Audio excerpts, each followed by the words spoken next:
So we had a dense conference, so it is time to conclude, and in a few minutes I'm going to try to summarize all the things. The first thing I would like to say is thank you to our Austrian colleagues for the top quality of the organization and for the success of this event. As you know, more than 370 people registered online mainly. And also, so thank you. Forza Austria, will say our Italian colleagues. And also thank you for the Austrian National Bank for hosting us. So we had a first important discussion regarding the regulation with Patrick de Cambourg. Sorry, I need my glasses. So what we have to keep from this big message is that, of course, EU regulation is important to reduce fragmentation and to improve the poor quality of data that we still have and also increase access to quantity. There will be a big difference, we have to keep that in mind, between Europe and other initiatives. That's the concept of double materiality, and I think that's something that we will continue the discussion in the next months and years. What is sure, as long-term investors, whatever quantitative or qualitative or fundamentals, etc., we need the two legs today, the financial leg and the sustainable legs. Everything will be better starting in 2024, so it's tomorrow, so I have to be ready, and we all know that. And all that will be audited with the different 13 standards that we will have. Of course, regarding the convergence, there will be technical aspect, but not surprising, also political one. We had positive messages from Patrick de Cambourg and EFFAS. They have in mind they don't want hyperinflation of data, especially when they are irrelevant, and they don't want double reporting. So I think it's important to have that on board. And a lot of people today also precise the point that digitalization will help all this development. Then you had the second roundtable, dealing with the latest trends, a lot of dense things. So I just captured some messages. Sorry, I'm not going to be exhaustive. But keep in mind that ESG, it's not only the story of listed corporate, but whole corporates. And there are really huge developments, whatever sovereign debt, fixed income, and so on. There are also a lot of debates, and that's European context, but also global one, regarding utilities, electricity, and the context of the war in Ukraine.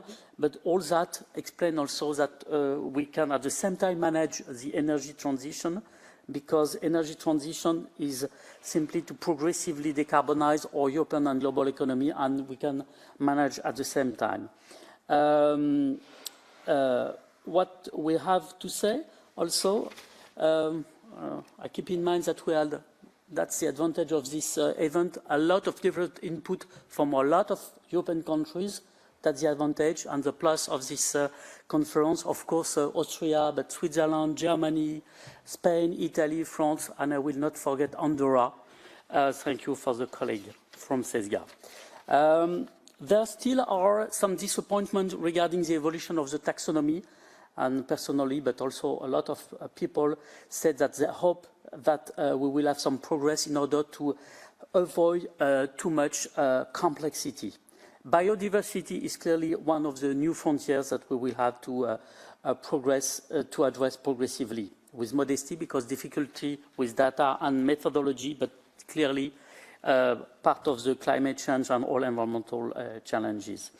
Good news also that in Europe we see more and more comfortable investors with fiduciary duty and sustainability, but unfortunately that's not the case, still the case in the US, and we see that really with the news flow, with some pension funds attacking ESG so-called investors. For the standards, we all convene that we need standards, but please, again, we say that we can have simple standards and also convictions. And if we can avoid and stop the present confusions, I mean, we practitioners will be very happy. Importance of education, and I will come back to that with the CESG program. And we had also discussion regarding ESG and performance attribution, capital allocation, etc., etc. As you can notice, a lot of interesting things. The roundtable on human capital, we had different input, investor, academic, corporate, and clearly we need more data. We need the capacity to analyze at the same time complexity, quantitative, qualitative, but we do progress. And Professor Stefano Zambon reminded us, we as investors, our responsibility to dialogue with corporates to explain why we need so much also social data, not only environmental and governance one. For the CESG program, of course, it's a huge success, as it has been said, with high development in Europe, Spain, Germany, France, Switzerland, Andorra, but also outside Europe, for instance, Hong Kong and Singapore.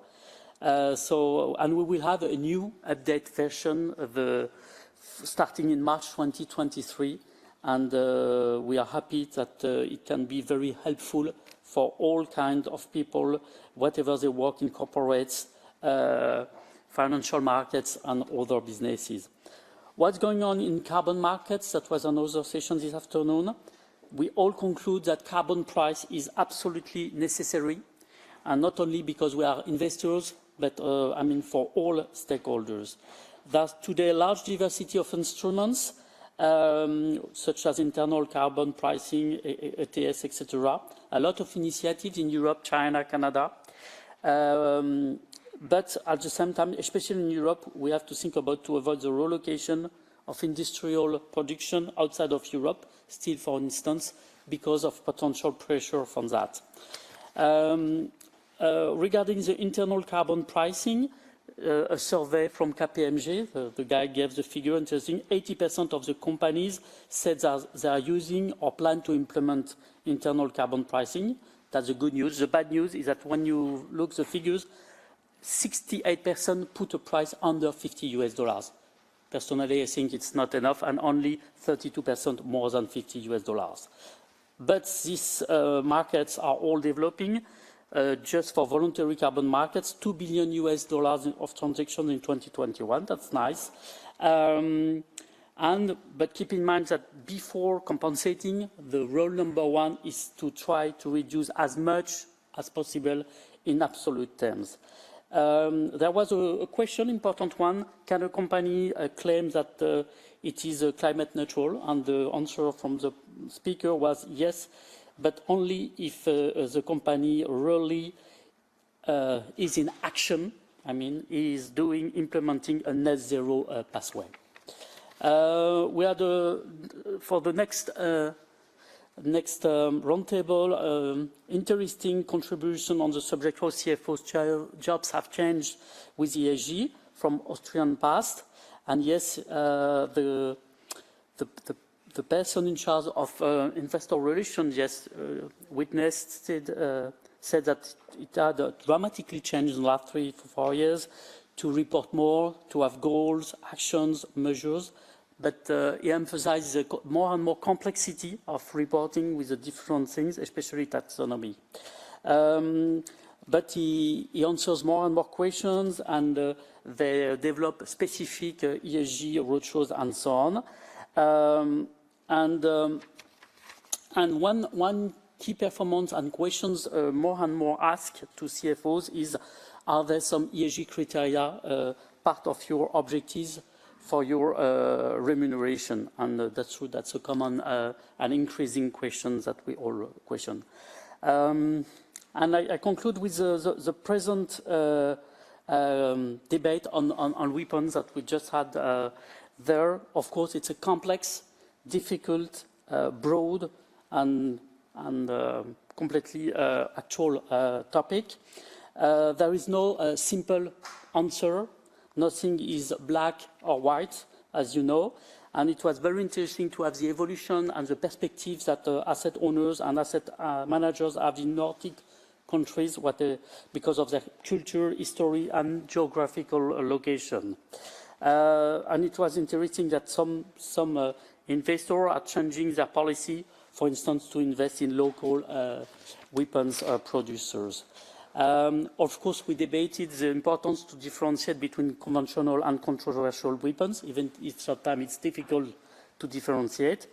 The big message was important to keep access to financing for European defense industry, even if it is still a big challenge. And I noticed that also one of the important challenge for Europe is to collaborate more in the future for all these investments.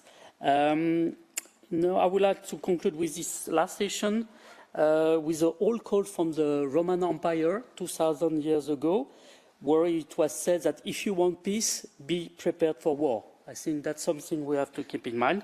But with a much more positive message as a general conclusion, I wish you all a very peaceful weekend. Thank you. Have a good evening.